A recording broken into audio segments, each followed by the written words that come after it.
The year was 1870, and the plains of Wyoming stretched dry and endless under a gray sky that promised no rain.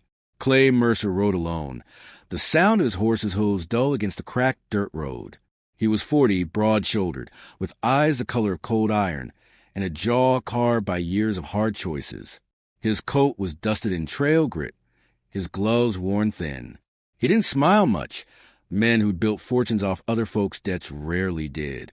The letter in his saddlebag was folded and refolded, the ink nearly worn away. It named some ode by a man named Thomas Carter, money lent for cattle that never came back. By Clay's account, Carter's widow now owned the debt, and Clay wasn't the sort to forgive what was owed. Not anymore. By late afternoon, a lean house appeared ahead, a shack more than a home, its roof sagging like it was tired of holding itself up. A clothesline fluttered weakly beside it. A wagon lay half buried in the dust. No smoke rose from the chimney. He dismounted slowly, scanning the yard. Wind carried the faint cry of a child. His boots crunched against the brittle earth as he walked toward the porch, the old boards groaning beneath his weight. "Mrs. Carter," he called. A shadow moved behind the torn curtain. Then the door opened, and she stepped out, rifle in hand.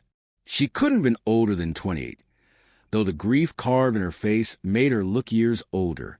Evelyn Carter. She wore a faded calico dress. The sleeves rolled to her elbows, and her brown hair tied back in a hurried knot. Her eyes, gray-blue, wary as a wolf, didn't blink as she leveled the rifle at his chest. "State your business." Clay removed his hat, dusting it against his thigh. "Name's Mercer. Clay Mercer. Your husband owed me a debt." A muscle jumped in her jaw. The wind caught her skirt, whipping it against her legs. Somewhere inside, a baby coughed, a sound thin and weak. "My husband's dead," she said. "So I heard." He paused. "But debts don't die, Mrs. Carter." Her grip tightened on the rifle. "You'll get nothing from me. We got nothing left." Clay glanced at the barn behind her, half collapsed, its door hanging by one hinge. He sighed, shifting his weight. "Ma'am, I don't enjoy tucking what ain't mine, but you're sitting on land worth something. Enough to square this." Her chin lifted. "This land's all my children have." He looked past her. 3 small faces peered from the window. The oldest, maybe 8, a boy with his mother's eyes. A younger girl beside him, hair tangled, clutching a rag doll. The baby, no more than a year, coughed again. For the first time, Clay hesitated. "I'll give you till tomorrow to decide," he said finally. "I'll camp by the barn." She didn't lower the rifle. "You can ride on and never come back." "Can't do that," he said quietly. "Not till the ledger's clean." When he turned to walk away, the baby's crying rose behind him, soft, desperate. He stopped but didn't turn back. That night, Clay built a small fire beside the barn and listened to the coyotes call across the plains. He chewed on jerky, his stomach twisting, not from hunger but from something heavier. He'd made plenty of enemies collecting debts, but none had looked at him the way she had, like he was death itself come knocking. The moon rose pale over the prairie, lighting the broken fences and dead grass. He thought about riding off, about letting the debt go. But he remembered his father's words. Mercy's just weakness dressed up nice. When dawn broke, he saw her hauling water from the well, barefoot in the cold. The rifle lay propped against the porch rail, close enough to reach. Her arms strained with the weight of the bucket, but she didn't falter. Clay walked over. "Morning."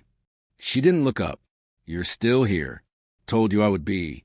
He nodded toward the bucket. "You shouldn't be hauling that alone. I've done worse." A moment passed between them, silence heavy as stone. Then from inside, the children's voices rose. The boy came out, clutching a stick like a gun. "You leave my ma alone," he shouted. Clay almost smiled. "You got spirit, son. What's your name?" "Samuel." The boy's voice trembled, but he didn't back down. "Your pa teach you to stand like that?" Clay asked. Samuel swallowed. "Pa's dead." Evelyn stepped forward, hand on the boy's shoulder. "Inside, Sam." The boy obeyed, but not before throwing Clay one last glare. a small defender of a collapsing world. Later, as the sun climbed, Clay offered to mend the barn roof. She refused. When the wind picked up, rattling the loose boards, she finally relented, muttering something about not owing him thanks. While he worked, she gathered eggs, checked on the children, and tended the baby's fever. Clay caught glimpses of her through the barn slats. Her face flushed with exhaustion, but fierce with purpose. By afternoon, the roof was patched. His hands were raw. His shirt clung with sweat and dust. When he came down, she was waiting with a tin cup of water. "You didn't have to," she said quietly. "Didn't do it for you. Roof was going to fall anyway." She studied him for a long moment. "Why do you collect debts for a living, Mr. Mercer?" He shrugged. "Because someone's got to." "And what does that make you?" He looked at her straight. "Alive." The air between them held more than words. Grief, anger, and something else neither wanted to name. Then, from inside, the baby cried again. She turned without another word. Clay watched her go, feeling something crack inside him, something he thought long buried. That evening, a chill settled over Plains. Clay stayed near the dying fire, his horse dozing beside him. The house glowed faintly through the cracks in the shutters. Every now and then, he heard the children's murmurs, the widow's soft lullaby, tired but steady. He thought about his own mother then, how she begged a man who took their farm for mercy and got none. He'd sworn never to be that poor again, even if it meant turning into the kind of man who'd broken her heart. Now, staring at that faint light across the yard, he wondered if he'd gone too far the other way. The door creaked. Evelyn stepped out, shawl around her shoulders. The rifle was gone. She sat on the porch, watching the stars. "Baby's fever any better?" Clay asked quietly. "A little." She hesitated. "You still plan to take this place?" He didn't answer right away. The fire crackled. "I plan to," he said finally. "Now I don't know." She looked toward him. "Why not?" He sighed. "Because you don't scare easy, Mrs. Carter. And because I seen plenty of folks quit before the fight was over. You ain't one of 'em." Her expression softened. "Just a flicker. My children don't have anyone else. I can't quit." The wind rustled dry grass. The prairie stretched silent under a rising moon. For a long while, neither spoke. Then she whispered something he almost didn't catch, a prayer for strength, not mercy. He sat there listening, his throat tight. By dawn, the fire had gone out. He rose, packed his saddlebag, but didn't mount. He just stood there, staring at the house, its broken porch, the worn curtain, the stubborn light behind his windows. He'd come to take her land. But by morning, he wasn't sure what he wanted anymore. The morning came gray and damp, a mist crawling low across the prairie. Clay Mercer woke to the sound of hammering. He pushed himself from the bedroll by the barn, rubbed the ache from his neck, and followed the sound. Evelyn Carter was nailing loose boards over the kitchen window, her hair unbound, sleeves rolled, a smudge of ash on her cheek, her bare feet pressed into the cold earth. She looked half ghost, half warrior. "Didn't think you'd still be here," she said without turning. "I told you I'd stay till the matter's settled," Clay answered, watching her work. She paused only long enough to catch her breath. "You think that's what this is?" "Business." "Always is," he said, though the words didn't sound right anymore. Inside, the children stirred. Samuel came out, rubbing his eyes, holding the baby against his chest. Lila followed, clutching a cracked tin cup. "We don't have much for breakfast," Evelyn said. "You're welcome to what's left." Clay nodded, though he didn't eat. He looked at the fields beyond the fence. Nothing but brown weeds and brittle soil. "You'll starve come winter," he muttered. She shot him a glance sharp enough to cut. "We've starved before." He admired her then, though he wouldn't admit it. The woman had the backbone of 100 men. The day dragged heavy. Clay spent it repairing the corral fence, while the widow tended her children. At noon, clouds rolled in thick and dark. The wind shifted, carrying the scent of rain and something more distant, smoke. By dusk, thunder cracked.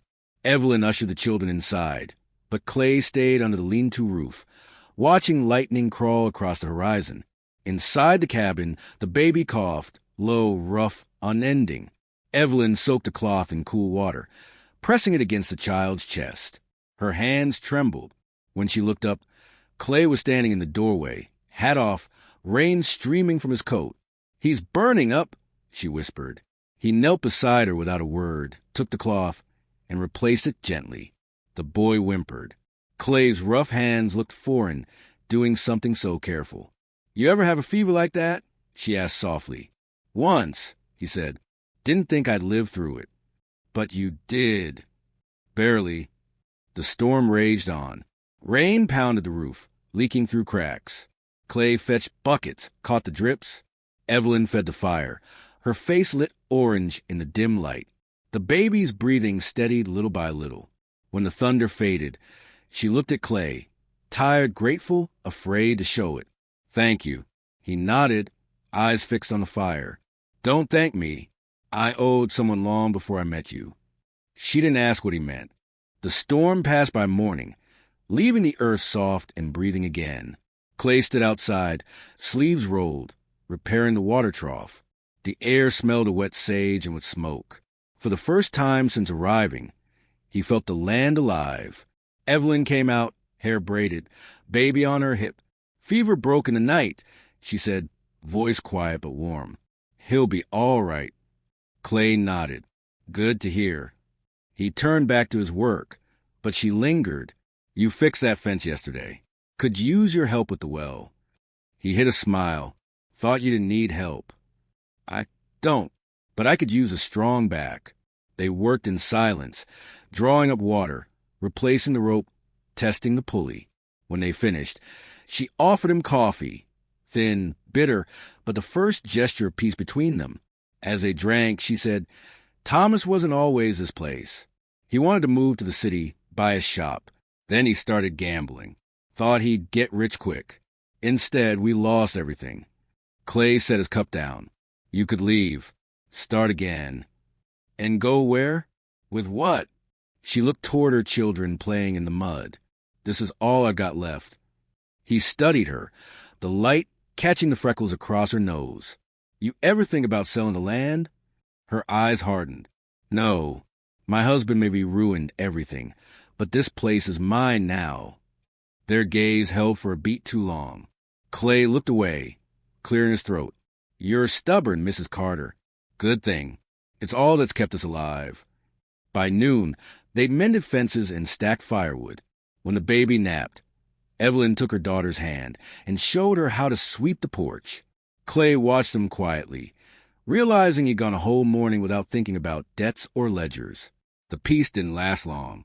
As the sun dipped, two riders appeared at the ridge, dust rising behind them. Clay's hand went instinctively to his revolver.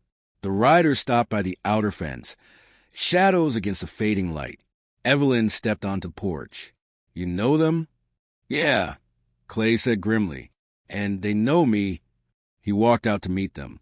Both men wore the dust of long travel, their faces unshaven. One had a scar down his cheek, the other younger, with a restless look. "Mercer," the scarred one said. "Heard you was out here playing farmer." "Just passing through," Clay said evenly. "Word is you're carrying cash from them cattle sales." "Easy pickings," they said. Clay's jaw tightened. "Not today." The scarred man spat. "We'll see about that." The younger one's eyes drifted toward the house. "A widow and kids, huh? Didn't know you were settling." Before Clay could move, Evelyn raised her rifle from the porch rail.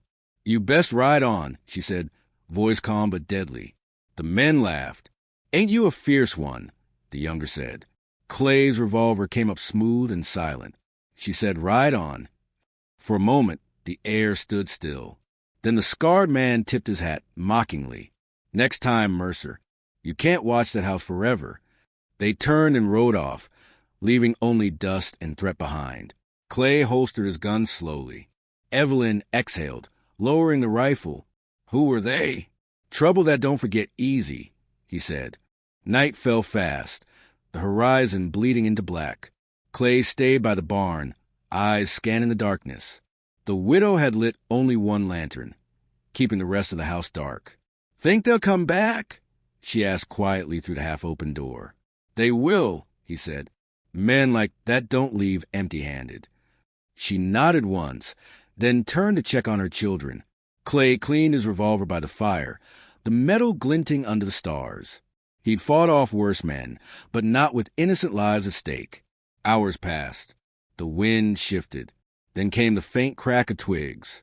Clay stood, every nerve alive. A shadow moved near the barn. Then another. Stay inside, he hissed. Gunfire shattered the silence. Evelyn screamed, dragging her children to the floor. Clay fired back, short, brutal flashes of light. Get down, he shouted. A bullet tore through the window. Samuel cried out, but wasn't hit. Clay's return shot sent one outlaw sprawling. The other fired from behind the well. Smoke, gunpowder, the baby's terrified wails. Evelyn crawled across the floor, reached the rifle, and fired through the doorway. The crack echoed across the plains. The second outlaw cursed, running into the dark. When it was over, Clay found the body of the first man by the fence. He was young, too young. He kicked dirt over the fire and looked back at the cabin. Evelyn stood in the doorway, rifle trembling in her hands. Her children huddled behind her. He's gone, Clay said, but more'll come.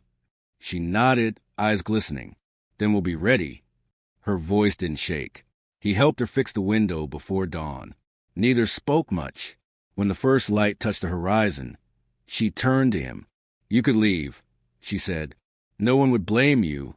He looked at her, at the bruises beneath her eyes, the strength that burned through her weariness. I ain't go anywhere. Their eyes met, and something passed between them, trust born of fire and fear. Inside, Samuel peered out the window, whispering to his sister, He's staying, and for the first time, Evelyn didn't argue. The morning after the gunfight came cold and windless. The smell of burnt powder still clung to the air, and the ground bore the marks of boot heels and blood. Clay Mercer saddled his horse in silence, the widow watching from the porch, her shawl wrapped tight around her shoulders. You mean to hunt them? She asked. I mean to make sure they don't come back, Clay replied. His voice was steady, but his eyes, those gray, winter-hard eyes, carried the weight of something older than the night before. Evelyn stepped down, her boots crunching the frost. If you go, you might not make it back. He gave her a faint smile. I've been not make it back for a long time now. The boy, Samuel, came out then, clutching a wooden toy horse. Mr. Mercer, he said softly, you'll come back, right? Clay crouched, meeting the boy's gaze. That's the plan, son. He rode out as the sun lifted, a pale disk behind thin clouds. The prairie stretched endless before him, its silence broken only by the whisper of wind through the dead grass. He followed the trail, hoofprints leading west, faint smoke smudging the far ridge. Hours passed before he found them. The younger outlaw was there, nursing a wound and cursing under his breath. The scarred leader leaned against a tree, cleaning his rifle. Well, damn, the older man muttered, looking up. Told you he'd come looking. Clay dismounted slow, revolver in hand. You could have ridden far. Why'd you stop? The scarred man smirked. Was waiting for you. Ain't much fun without a proper ending. They stood 10 paces apart. Two men bound by violence neither wanted any more, but couldn't let go of. You still work for Branson's outfit? Clay asked, circling slightly. Not since you took the pay I was due. The scar man spat. You think I forgot? I didn't take what wasn't mine, Clay said. You lost your share gambling. Yeah, well, I lost more than that. The younger outlaw raised his pistol suddenly. Clay dove sideways, gunfire cracking, dirt flying. His return shot hit the kid's shoulder, spinning him back with a scream. The scarred man fired once, twice, one bullet grazing Clay's arm. Clay hit the ground, rolled, fired again. The scarred man jerked back, one hand his chest, the rifle slipping away. He fell without a sound. Clay sat there a long moment, chest heaving, the smell of blood and gunpowder mixing in the cold air. The younger outlaw crawled toward the dead man. You killed him. He made his choice, Clay said quietly. So, did you? The boy looked up, eyes full of hate and tears. You think you're better than us? Clay holstered his gun. No, just older. He turned, mounted, and rode back toward the homestead as the wind began to rise. Behind him, the prairie swallowed the ridge, the bodies, and every word left unspoken. The ride back took until dusk. The sky had turned the color of iron. When he reached the house, smoke rose from the chimney, and the smell of stew met him halfway down the path. Evelyn came out to meet him, eyes scanning for wounds. "You're hurt." "It's nothing," he said, pressing a cloth to his arm. "They won't be back." She let out a breath she'd been holding all day. "Then it's over. For now." Inside, Samuel and Lila clung to him like kin. The boy whispered, "Told you'd come back." Clay smiled, weary but genuine. "Yeah, you did." They ate in near silence. The fire crackled, throwing long shadows against the walls. Outside, coyotes cried to the night, and Clay's mind wouldn't rest. The ridge might be clear, but men like those didn't ride alone. He kept his gun close when he finally lay down near the hearth. The widow's soft breathing and the crackle of fire lulled the room into uneasy calm. For the first time in years, Clay felt something stir that wasn't guilt or duty. Something he couldn't name yet, but knew was dangerous all the same. The next morning broke still and pale. Clay was mending the barn door when Evelyn came out, a folded letter in her hand. "This came from town," she said. "Ryder dropped it by before sunrise." Clay took it carefully. The wax seal bore a brand he knew too well, Branson and Company. He broke it open. The letter was short, written in a hand that knew power. "Mercer, you took what belonged to me. I want it back. I'll come for it myself." There was no signature. None was needed. Clay stared at the words, jaw tight. Branson, the man who'd sent him west to collect debts, who'd paid him to make widows and orphans without blinking. Clay had written for him years ago, before his conscience had started burning holes through his soul. Evelyn read his face. "He's coming, isn't he?" He folded the letter, tucked it into his coat. "Yeah, he's coming." She stepped closer. "Then we run." He shook his head. "He'd find you anywhere." She swallowed hard. "You can't fight a man like that alone." "I've been doing that my whole life." By evening, the sky bruised over with storm clouds. Clay stood by the corral, checking his rifle. Samuel approached, clutching the small wooden horse again. "You gonna protect us?" "I'll do my best." "You always do," the boy said. Clay looked toward the horizon. 3 riders coming fast, dust rising behind them. The name Branson carried weight for a reason.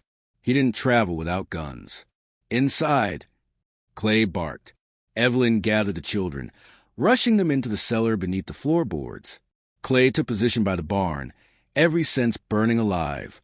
The riders approached, Branson in the lead. Tall, silver-haired, fine coat draped over his shoulders, a pistol polished bright as a mirror. Behind him, 2 hired guns, eyes dead as river stones. Branson reined in 10 yards away. "Mercer," he called, "you always did make things harder than they needed to be." Clay stepped out from behind the post, rifle in hand. "You came a long way for a dead man's pay." Branson smiled coldly. "Not just pay. That land deed you stole for that woman, it's mine by contract. Her husband signed it off before he drank himself into grave. She never saw a dime of it. Not my problem. Business is business." Not anymore. The air between them was knife-sharp. Lightning flashed on the horizon. One of Branson's men shifted in the saddle. Clay fired first. The gunfight erupted, short, deafening, brutal. Clay dropped the first man with 2 shots. The second dug behind the trough, returning fire. Clay rolled, firing blind. A bullet grazed his ribs. He ignored it. Branson dismounted, firing deliberate and calm. "You always did have a hero streak, Mercer. Guess it's all I got left." Clay shouted back. Evelyn, hidden by the cabin window, raised her rifle. She fired once. Branson's hat flew off. He spun, aiming toward the house. Clay took the shot. The bullet hit Branson clean through the chest. He staggered, eyes wide with disbelief. "You damn fool," he rasped and fell face first into the mud. The storm broke then, rain pounding, washing the blood into the dirt. Clay limped toward the house, soaked through, every breath sharp with pain. Evelyn burst out, ran to him, hands trembling. "You're bleeding." He managed a faint grin. "Told you it was nothing." She caught him as he stumbled. "Don't you die here, Clay Mercer. Not after all this." He laughed once, breathless. "You sound awful sure I've got a choice." She helped him inside, laid him near the fire. The children climbed out from the cellar, wide-eyed but safe. Samuel pressed a wooden horse into Clay's hand. "For luck," he whispered. Clay's eyes softened. "You keep it, kid. You're going to need it more than me." Evelyn pressed a cloth to his wound, tears streaking her cheeks. "You didn't have to do this." "I know," he said quietly, "but maybe I wanted to." Outside, the rain softened to a steady hush. The world felt smaller, safer. By dawn, the storm had passed. Clay sat on the porch, arm in a sling, watching the sun climb. Evelyn stepped out, poured him coffee. The air smelled of wet earth and wood smoke. "So," she said softly, "what happens now?" He took a long sip, eyes on the open plains. "I figure I stay a while. Help fix what's left." Her lips curved just enough to make the morning lighter. "Then I guess we'll have to make room." Samuel ran out, laughing, chasing Lila across the yard. The baby gurgled in Evelyn's arms. For the first time, Clay felt the weight of his gun belt ease. He looked down at the land, the fences, the hills, the cabin still standing, and thought maybe, just maybe, the fight was done